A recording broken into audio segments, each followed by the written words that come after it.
Ce devait être un voyage humanitaire liant les enseignants de Genelier et environ à ceux d'Abéné au Sénégal. La construction d'une école primaire y était notamment prévue, mais l'aventure a tourné au drame suite au décès d'un jeune enseignant du district.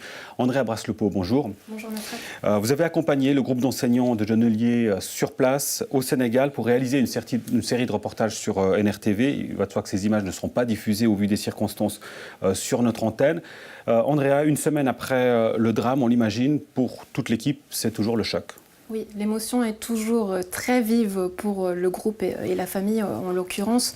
Je peux vous dire que si personne évidemment espérait recevoir une telle nouvelle, les participants, eux, ne s'attendaient pas à vivre un tel drame. Sur place, les participants ont directement eu le soutien de la cellule de crise de l'État de Vaud. Ils ont également été soutenus par les différentes instances étatiques, que ce soit suisses, sénégalaises et françaises. Et le groupe aujourd'hui bénéficie actuellement ou peut bénéficier d'un soutien psychologique. Concrètement, Andrea, qu'est-ce qui s'est passé sur place ? Alors concrètement, ce que je peux vous dire, c'est que ce groupe avait pour objectif donc de faire de l'humanitaire. Il voulait reconstruire une école sur place. Les enseignants voulaient enseigner dans un village à Abéné. Le voyage passait par Dakar et s'arrêtait un moment à Ziguinchor. C'est là qu'a eu lieu le drame. Au moment des faits, je suis partie au village pour chercher un médecin, chose que je n'ai pas réussi à faire puisque le cabinet était fermé. En ayant contact avec le médecin, il me dit qu'il est trop loin, donc il ne peut pas venir. En voyant arriver l'ambulance donc sur place, je retourne à l'hôtel et quelques instants après, les pompiers nous annonçaient le décès. Comment vous, Andrea, personnellement, vous avez vécu cette situation forcément difficilement ? Très difficilement. Je suis encore au fait sous le choc, encore émue. Et une chose est sûre, c'est que mon rôle sur place en tant que journaliste s'est totalement effacé. J'ai d'abord pensé tout simplement en tant qu'être humain. Ce que je voulais avant tout, c'était de pouvoir aider le groupe, les gens sur place et la famille. Ils ont eu d'abord, en plus de ça, la difficulté à atteindre l'ambassade suisse à Dakar, au Sénégal.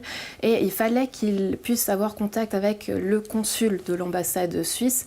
Celle-ci était malheureusement en période de déménagement. Donc j'ose espérer que ce soit à cause de ce déménagement que ce contact n'arrivait pas à se faire.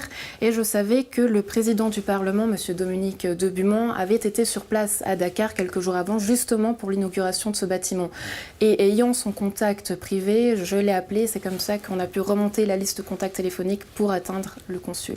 Alors dans ce cadre-là, Andrea, comment vous avez conçu votre rôle de journaliste sur le moment ?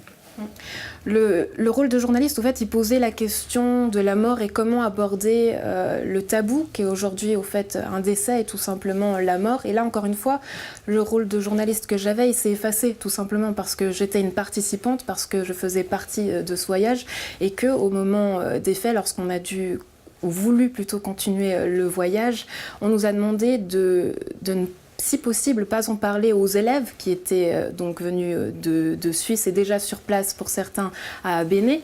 Donc on demandait de taire cet événement et puis on nous demandait également de, si possible, ne pas en parler aux enseignantes de la région du Sénégal parce que c'était des femmes et parce que c'était une culture différente. Donc ça, c'est les gens sur place qui vous ont demandé de ne pas... Les organisateurs du voyage, exactement. En expliquant que voilà, il ne fallait pas générer ou créer un sentiment de peur et une vague émotionnelle puisque l'événement était déjà bien assez dur à gérer comme ça. Alors vous l'avez dit, André, il y avait des enfants, des élèves qui faisaient partie de ce voyage.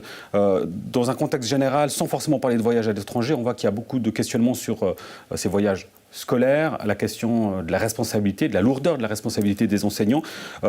Est-ce qu'il faut aller, selon vous, jusqu'à remettre en cause ce genre de voyage ?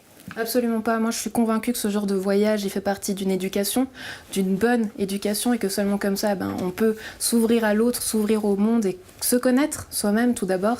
Et puis, je pense que ce voyage, il était très bien préparé du côté de l'école de Genelier. Le groupe avait d'ailleurs pu se rencontrer au préalable, échanger, discuter, connaître les intérêts de chacun. Donc, tout était extrêmement bien préparé. Et si c'était à refaire, je suis sûre qu'aujourd'hui, tous les membres du groupe le referaient. Évidemment avec un dénouement différent. Et même s'il y a eu ce drame, je tiens à soulever au fait le professionnalisme du directeur sur place avec sa femme. Ils ont juste été exemplaires, ils ont su être réactifs et agir en bon état de cause. Et enfin, une dernière chose, Andrea, la suite des événements pour le groupe, ces prochains jours, ces prochaines semaines, comment ça se présente? Alors le groupe est toujours suivi psychologiquement. Ils vont faire une cérémonie du souvenir à titre privé en l'honneur de Pierre. Et puis le lundi 29 octobre, l'enterrement de Pierre aura lieu à 14 h à Trélèves. Andrea Braslopo, qui était du voyage au Sénégal. Merci beaucoup. Merci Nasrat.